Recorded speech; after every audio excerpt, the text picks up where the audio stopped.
সার্ধশতবর্ষ পেরোনো কলকাতা বিশ্ববিদ্যালয় কাঠগড়ায় এবার পিএইচডি কেলেঙ্কারির অভিযোগে।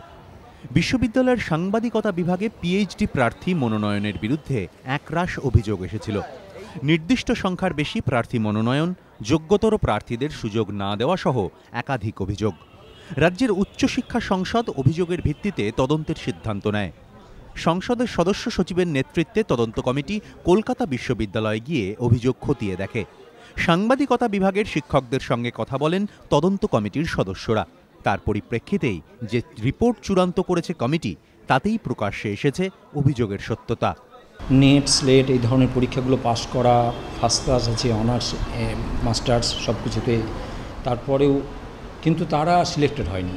নেট, স্লেট নেই, ভালো কোয়ালিফিকেশন নেই, তারা সিলেক্টেড হয়ে গেছে এবং সেখানে অনেকটা ভায়োলেটেড হয়ে আছে। স্ট্যাটিউট, নর্মস সেগুলো অনেকটা ভায়োলেটেড হয়ে আছে মনে হচ্ছে।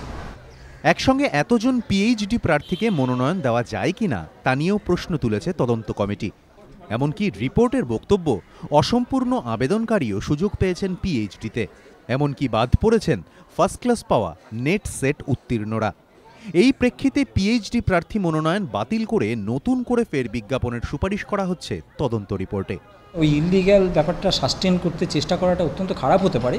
তার থেকে তখন যারা অ্যাপ্লাই করেছিল তাদেরকেও ডাকুন, প্লাস এখন যেহেতু অ্যাডভার্টাইজমেন্ট বেরোবে সেই জন্য এখনও যারা এলিজিবিলিটি পেয়ে গেল অ্যাপ্লাই করার তাদেরকেও ডাকুন, ডেকে আবার নতুন করে যদি ওটা করা যায় সেই রকম একটা রেকমেন্ডেশন আমরা দেওয়ার চেষ্টা করেছি। মঙ্গলবারই রিপোর্ট কলকাতা বিশ্ববিদ্যালয়ের উপাচার্যের হাতে তুলে দিতে চায় তদন্ত কমিটি। সেক্ষেত্রে সুপারিশ থাকবে সেনেট সিন্ডিকেটে রিপোর্ট আলোচনা করে প্রয়োজনীয় পদক্ষেপ গ্রহণের। পাশাপাশি রাজ্যের শিক্ষামন্ত্রী ও ইউজিসির কাছেও পাঠানো হচ্ছে তদন্ত রিপোর্ট। কৃষ্ণেন্দু অধিকারী, এবিপি আনন্দ, কলকাতা।